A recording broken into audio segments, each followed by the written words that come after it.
Hello and welcome, episode 24, carrying on from obviously 23. Right, where was I? Rear wheel, trying to get the sprocket on.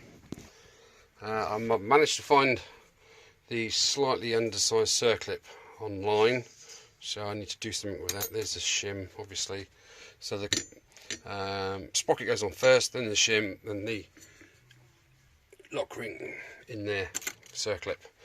But on the rear side you have this groove, okay, all the way around, in which these slot into that recess there. Now all three are okay except that flipping sausage there. It will not twist round it. The pin seems to be seized in the bush. Oh, that sounds like a film, doesn't it? Right, so not quite sure what to do with this, to be honest. I've tried 17mm in it. It just literally, it's a mil. It needs to be there. Of course, as soon as you let go, it twangs back to there. So I don't know. Anyway, yeah, so it goes on. Reverse side down. Where are we? Goes on like so. That fits, that fits, that fits. Oh! Would you believe it? I've been wrestling with that for 15 minutes. Trying all sorts. Now, squirt of whatever that is, and the flipping thing just pops on. That is so annoying. See what I mean? I can't believe that.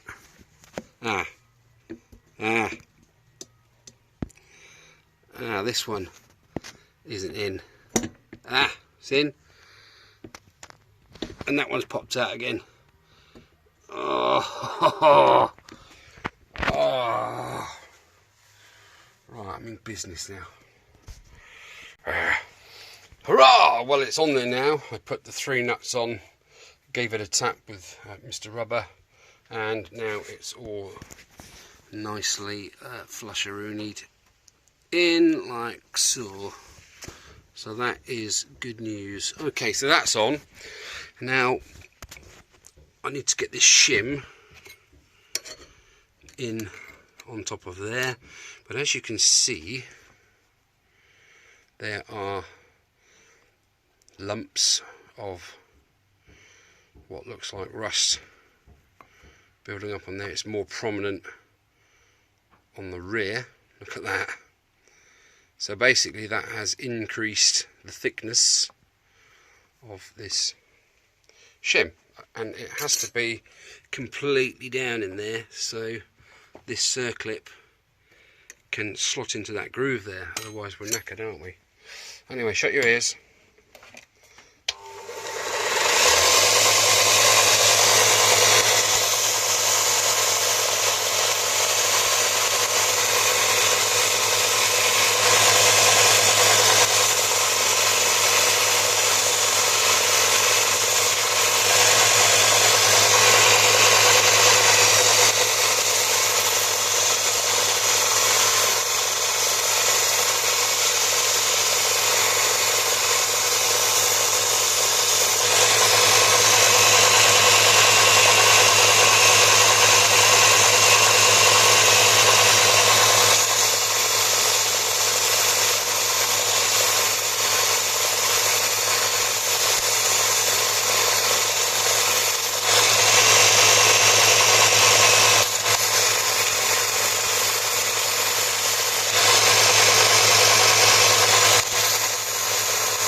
Well, happy with that now. Now, as I've removed a surface from here that's going to be prone now to rust, what happened to it before, so I'm going to give it a light coat of zinc plate and start installing it on there.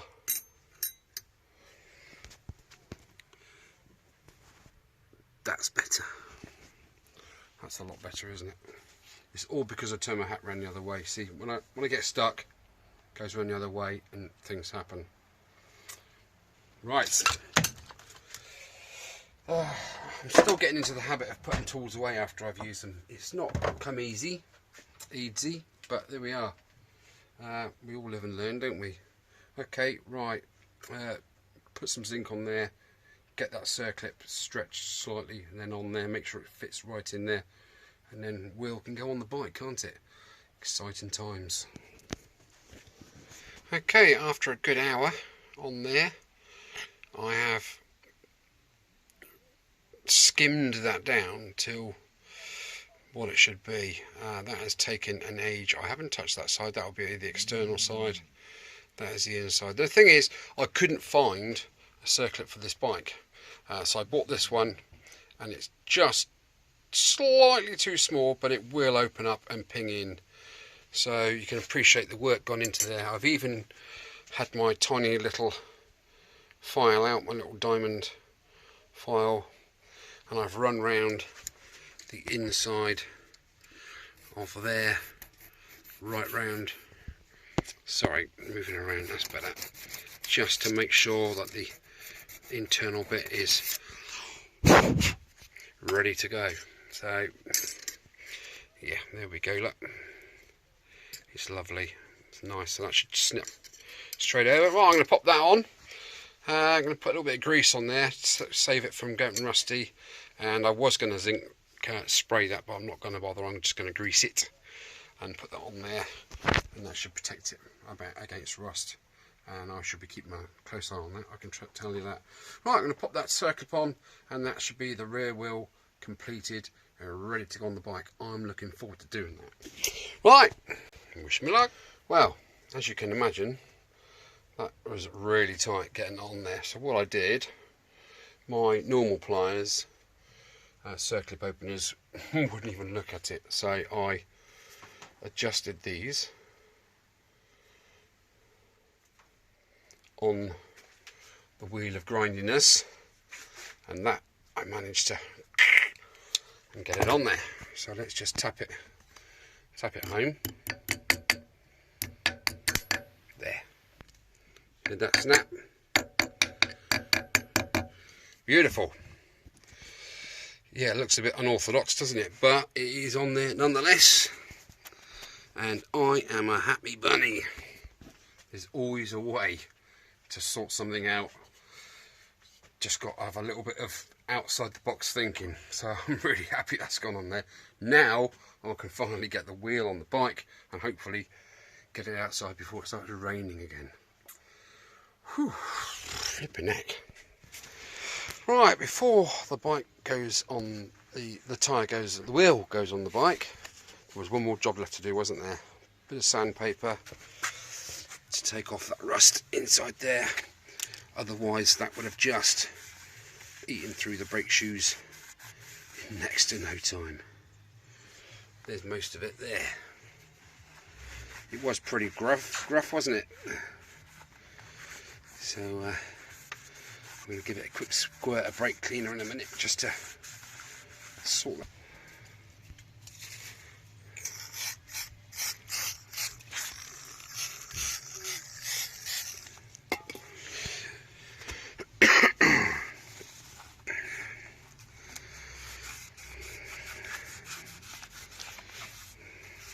Got to be quick with this stuff because it evaporates really quickly, doesn't it?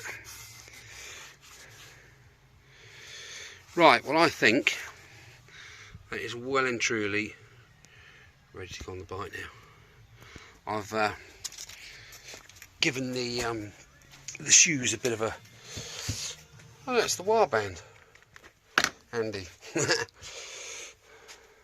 you go. Just to braise them a little bit. Just give them a little bit of bit of a freshen up. I did clean them before with the old brake cleaner and a nice dry cloth. Right, I need to redo this arm. It's got rust coming through there. I might get it on the wire wheel and have another go and put that enamel, some of that enamel spray back on it. Oh look, do that. There's my box of sandy stuff. Always good to have, isn't it? Different box of this, that and the other. What was I going to need some wet and dry for? Oh yeah, the screen. To whittle down that screen blemish, shall we say. There's the two rear wheel adjuster collets, if you like. I need to put them back in the frame in a sec, but I've just given them a bit of a coat of enamel because they were quite skanky. And then it's just these few bits and pieces to go back on, he says. Right, I am going to take this apart again, this brake master cylinder, simply because I've been thinking about it, and where that seal is in there, and I've managed to pop that back in and get the 4 screws in.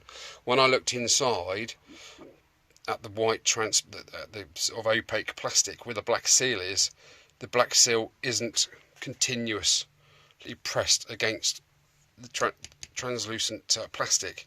You can see gaps where there's not like complete pressure right round. So what I'm going to do, I have got some silicone that's petrol and nat resistant.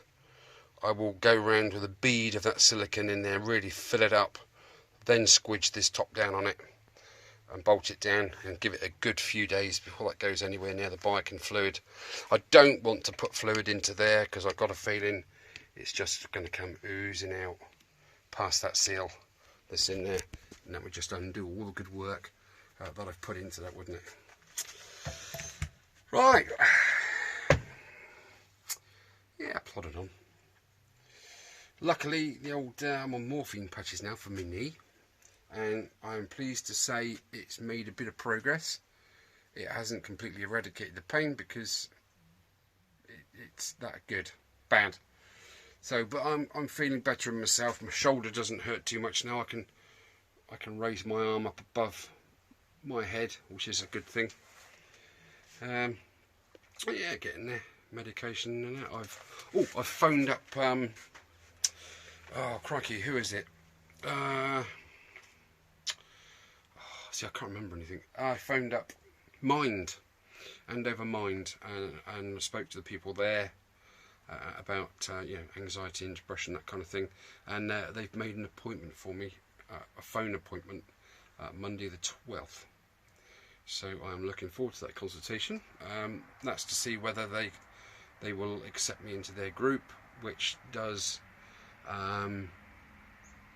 different things with people. It can be painting, you know, just relaxing. It could be talking about things. It could be anything at all that they feel, they deem sort of okay. So yeah, on an upward stroke. That's looking forward to that.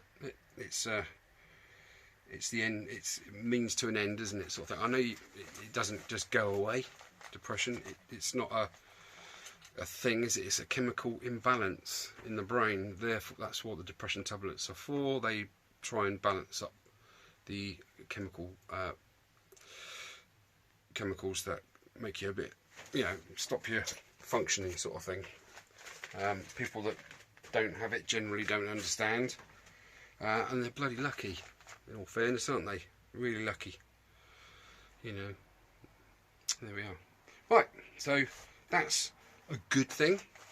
I'm stood here and I'm looking at the clocks and the handlebars with a fresh coat of paint on, and how well those clocks have cleaned up, and it's just looking pretty cool. Initially, when I saw a picture of an RS, I'd never owned one before. I'd never even seen one before. I didn't know anything about it, but I am growing to love this bike already. It's a pretty mean beastie, isn't it? But I've got lots to do to the engine yet before the kickstart goes down. So yeah, but I'm just taking my time. Signed off at the moment to get help and stuff, so jobs are good. Right. Okay, I'm going to do a few bits and go get something to eat. It's starting to get a bit shaky. And then hopefully I might even manage a smile this afternoon. We never know, do we? Stranger things have happened. Okay, right, I'll catch you in a bit, guys. Take it easy.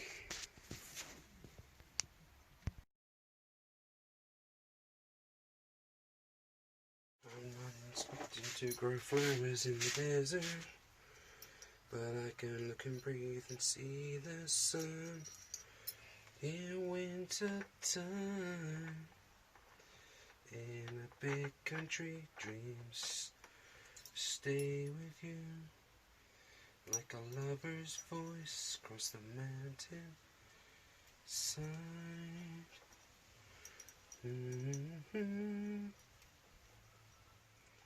Come on. Alright, quality, what are you up to? Nobody out there for you, mister? Should I use Mr. Wolf on there? Yeah, why not? Not with that one on there, that's no good.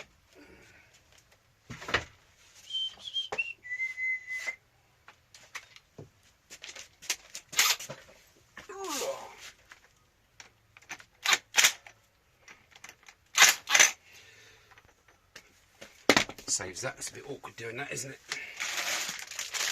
Here we go. That chain on the wheel is not adjusted at all.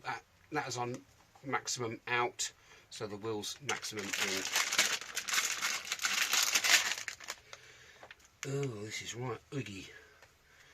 Which is a good thing, isn't it, being oogie, because it means it's properly greased. I'm going to need some protection.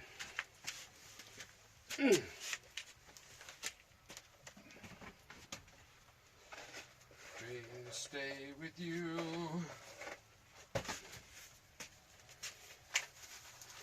Okay. This is where it gets mucky when, yes, Mr. Winston gets rather mucky. Got my knee pads on, got my rag. I don't want to lose my rag, do I?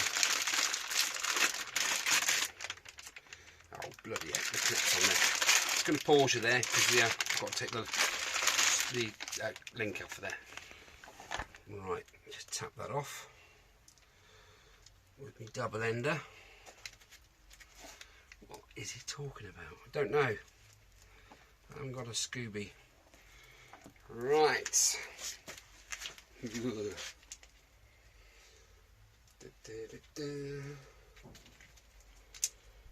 Right, let's put that on there like so. Oh, no you don't, mister. Feed that in.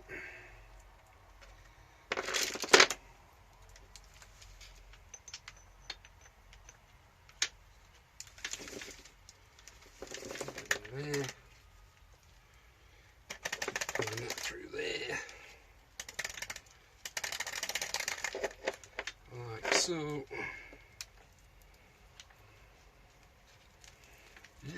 It's a oogie mess. Okay, why doesn't that fit then? It does. Just need my Weetabix, don't I? I've taken that link out of there to put it in the other side. It fits then. Don't laugh. Right, there we go.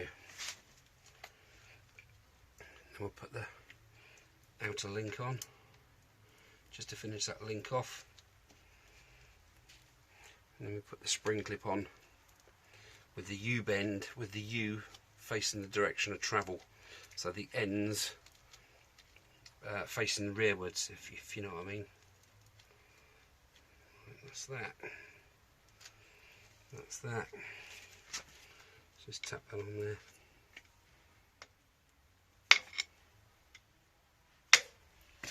Right, so there we are. That's the chain on. Now what I need to do is wind these adjusters in equal amounts, equal turns. There are markings on the top of that adjuster there. You can see there's little marks there. and there is a mark on the frame somewhere, but I never go by those marks. I get it about right with the right kind of tension, and then I'll measure from the tyre, well, from the wheel to the inside of the swing arm, and I'll measure the same the other side, and get that somewhere about right, and then I'll iron up from the rear of the bike, and then I'll also, when I get it outside, I will straighten the front wheel, and I've got a long aluminium bar which I'll run down from the rear of the tyre to the front of the tyre, touching the sides, and then up, and see if it corresponds with the front neck, because you can be out and but you sort of slightly crabbing, and that's not a good thing, is it? You don't want to be crabbing on your bike. Okay, right, well, the wheel's on. Just gonna take, like I say, take up that slack there. That's way too much. You need about an inch. You need about that much play with nobody sat on the bike. Obviously, when you sit on the bike, that takes most of that inch slack up, because of the angle of the rear suspension changes. Okay, so the distance between the front sprocket and rear axle shouldn't change at all, but it does. It goes up through an arc. Okay, that's a very small word to me this time of day. Right, job's a good one. Let me straighten up this rear wheel, get the bolt on, get the bike outside in the daylight for the first time. Cool. Reach out and touch faith. Right, I have put the silicone all the way around inside that hole, quite thick, and the oil seal, the O-ring. I had to clean off all of the red grease, obviously, otherwise that's not going to stick. So I did that, and I brake cleaned inside the chamber, completely washed it all out, and the plastic and the mating surface. So now that's got silicone all around it. Now I'm going to leave that a good few days. I'm going to fill it on the bike, but I'm just not going to fill it up. So that's good. This is suitable for that. It is for the rocker cover, engine, etc. So therefore it's oil stuff resistant. So good.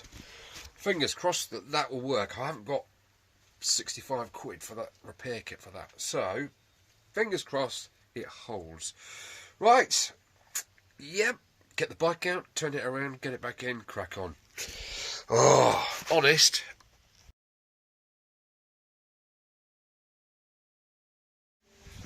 Well, a little bit of a dilemma. I'm just going to go and fit the exhaust on, and it won't go on. That's the old right-hand exhaust pipe, and here's the new Motad 2-into-1 pipe. And you can see the difference straight away. It's not good, is it? Now I've got the little collets, and they sort of fit on there, but they don't fit the flange unless I reverse them. Let me explain. Right, what we've got, here's the collar, flange, and the other two collets. They would go, that would go into the cylinder head, obviously, and then these two would literally sit inside there perfectly. Okay, and then that would obviously around there, so those two pieces effectively would be there like that, pushing that into the head. Then you do the bolts up, the nuts up. Is that right? There, yeah. Of course, on here, if you put that flange over there and then put that and that in there where they're supposed to be, that's all it does. It goes up to there, and that's it. And these two pieces won't go inside that diameter. That is the max diameter of the cylinder head exhaust outlets. So what I need to do, there is a remedy. Don't panic. I've just thought about it outside the box. So what I need to do is get off, will you? All I've got to do basically is chop that collar off. Chop that off there, and then slide that on the other end of there up to there, and then do all this flangey bit like that. So there is a way out of it. Oh, flipping out, radio's on. Blah, blah, blah. So there. So luckily, brain and gear sort it out. But I've got to hack those other two apart, which I didn't really want to do because I wanted to save those as spares, or even try and paint them a bit of VHD paint on it. Might have had a spare exhaust system then, wouldn't I? But there we are. Okay, well, fingers crossed it'll work, because once I've cut those rings off the end of the old exhaust pipes, it's game over for that system, so I'm hoping it'll work. Right, I better get on, hadn't I? Right, well, I've cut the two off of the end of those pipes, so they're scrap metal, but I've now got to remove these two layers of internal steel, so I'm just left with that band, effectively that sort of spacer. Yeah, these things are sent to tries, aren't they? God, right, well, the way these are designed, that there is joined to this, and the exhaust pipe is that sandwiched piece in there, which sits in that curved gully. So there is only one way to get all that metal out of there, and that's by getting Peter out. Old Peter File.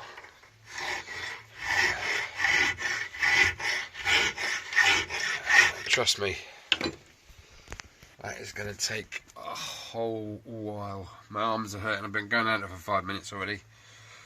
Am I enjoying it? No, I'm not at the moment. It's a bit of a struggle getting into the shed. That sounds stupid, but there we are. I need to sort myself out. I really need to get in gear, because the thing's crying out to be finished off, but everything's taking me half an hour. Literally, I'll get there, I'll find I'm looking for a screw, I can't find it, and I go, what was I looking at that for? What was that for? And I'm just, I tell you, I'm going backwards. Flipping all right. Right, I better crack on. Rah.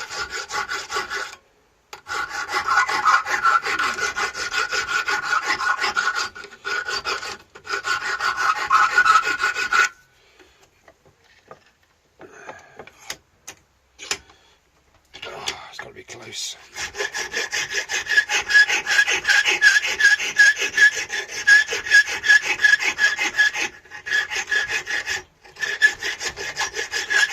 That's got to be close. Well, I started off with this little beastie, the round 10mm file, just to take the majority off, because I've got to whittle out that much metal, and that is a nightmare. Get it finished off with my crescent. Right, there we go. It's not pretty, but it's the best I can do under the circumstances, and I'm just hoping now that it will fit. Of course, I forgot about the bends, because the bends are going to be a bit wider, aren't they? You've got two lots of bends to go around. Anyway, let's see what happens.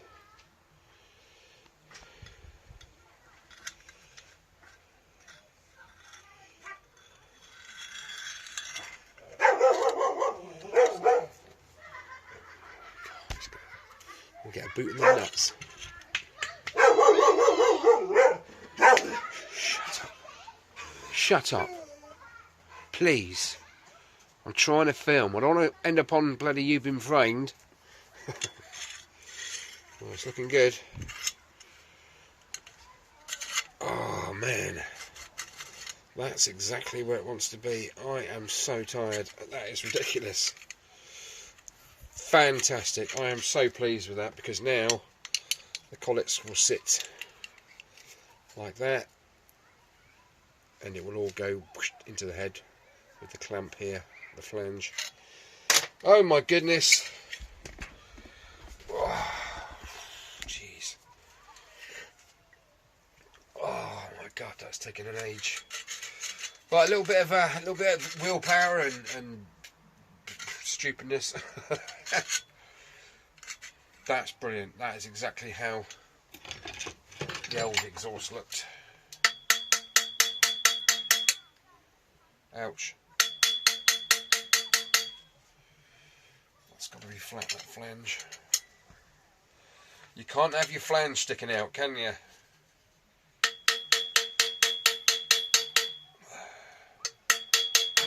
There you go, Andy Cousins. You and me, mate, metalwork team. That was a cracking item you made earlier. That was fantastic. With your little furnace. Right.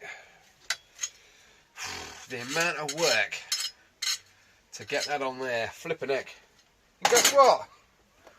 I've got another one to do. No, in all seriousness, I started off with the crescent file, and I was making headway. You know, I even put a few slots in it with me reciprocating the saw, just a few slots, because I was hoping it could just tap it out, but no such chance. So then when I went on to the round file, it just chomped its way through it. I've been using me file brush, and if those of you that don't know what a file brush is, it's basically, where's it gone? Yeah. It's a wire brush, and you simply, I'm not teaching people how to suck eggs here or anything, but if you look very closely at a file, you'll see the pattern is not flat, it's sort of like a 30-degree angle. That's why you file at an angle on the forward stroke. And what happens is you get bits of metal and swarf stuck in the little teethy pegs there. So you literally brush just to get all those little bits of metal out of there. Otherwise, if you had a finished piece of work you're filing, not that you'd be filing it, you'd gouge great big lines out of mild steel, because these little offcuts that you pick up act as another sort of file tooth and grind it through. Anyway, you're bored to death now, aren't you? Sorry. You go nanites. Take it easy. I've got my brew. Right, well there is hopefully the second finished exhaust ring after that paint job calamity, eh? Let's put you down there a bit. Right, come on, Mr. Exhaust Pipe.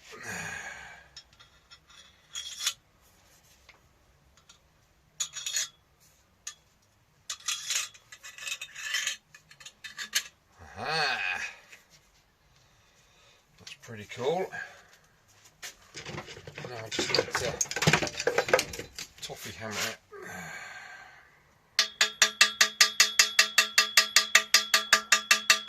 So it all sits flush.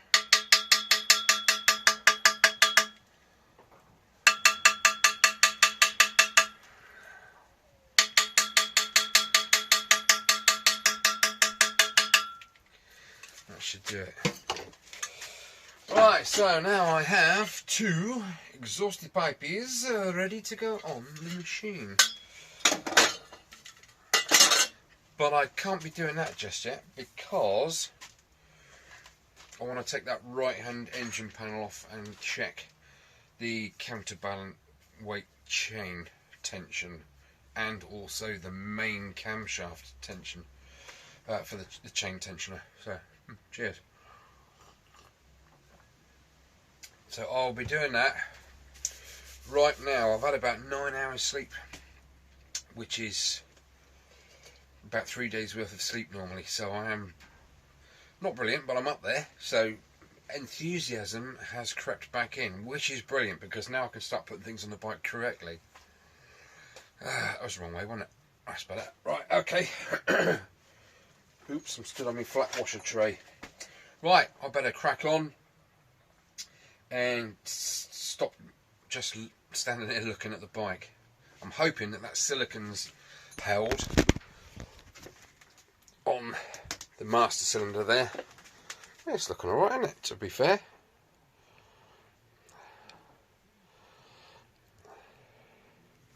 On my loom, all I had was I haven't connected that yet because nothing's connected in the headlight. On my loom, all I had was the red cable coming out and an earth.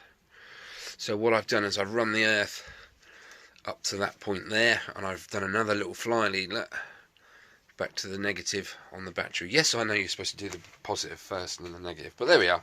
It's me, isn't it? Yeah, she's looking pretty darn tidy. I'm so glad I did them. Change the spokes, put new ones on. Cost a bit more, but cost a lot more, but there we are. Well, I've totaled up the monies last night, and all I can say again is lots of people are very, very close. I'm not going to finish that list, that shopping list, right until the moment where I fire the bike up, because you know, I may need something else. I don't know until you finish, do you? So, okay, right. So I've got lots to do. Get that panel off, that cover off, check those two chain tensioners, make sure everything's okay there. If not, I'm going to have to change that chain, aren't I? And that's not cheap. That's about 60 sods. So, finish my brew off, have a something to eat, I think, and then crack on. Alright guys, thanks for looking. I'll catch you in a bit. Okay, well, I've just whipped off the side cover and the head, and it's not looking good for that cam chain. If we look there, oh goodness sake, why isn't that focusing? I don't know, that's better. That is more than 9mm. Anybody can see that, blind man can see that. So therefore, the chain has stretched beyond what it should be. I'm right in thinking, I'm hoping that the cam chain tensioner isn't deed. We have some bolts on the back here which hold this in place, and there's a further nut down there which holds that in place too. And then we've got the front tensioner just in there. I don't know why that's like that. And there's the top of the tensioner there. Why aren't you focusing, you scumbag? Is that on auto thingamajig? Don't know.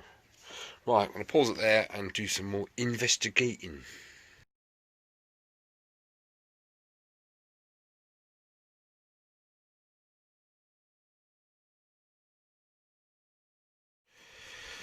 Right, I've had further exploratory stuff going on, and I reckon that chain is well and truly stretched. You can literally run your finger around like that and it sort of ripples around on these top cam chain cam teeth.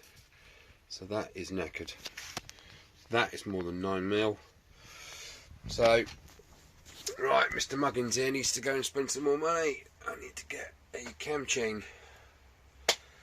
I am so glad. Thank you, matey boy, for pointing that out, because sorry, I've forgotten your name. I forgot my own name, to be honest. So yeah, thanks for pointing that out. I wouldn't have even known about that unless you'd have mentioned it.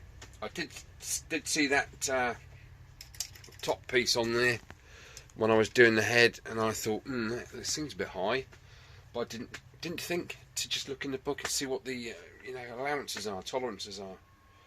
So yeah, that's way off. That is absolutely on its last legs, that cam chain. So it's going to be a gasket kit as well, isn't it? Gasket kit.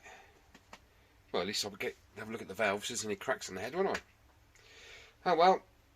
I thought I was nearing completion. I'm nearing not completion now. I've got to start on the engine pretty much from scratch again, haven't I? Okay. Take it easy, mate. Cheers. Bye.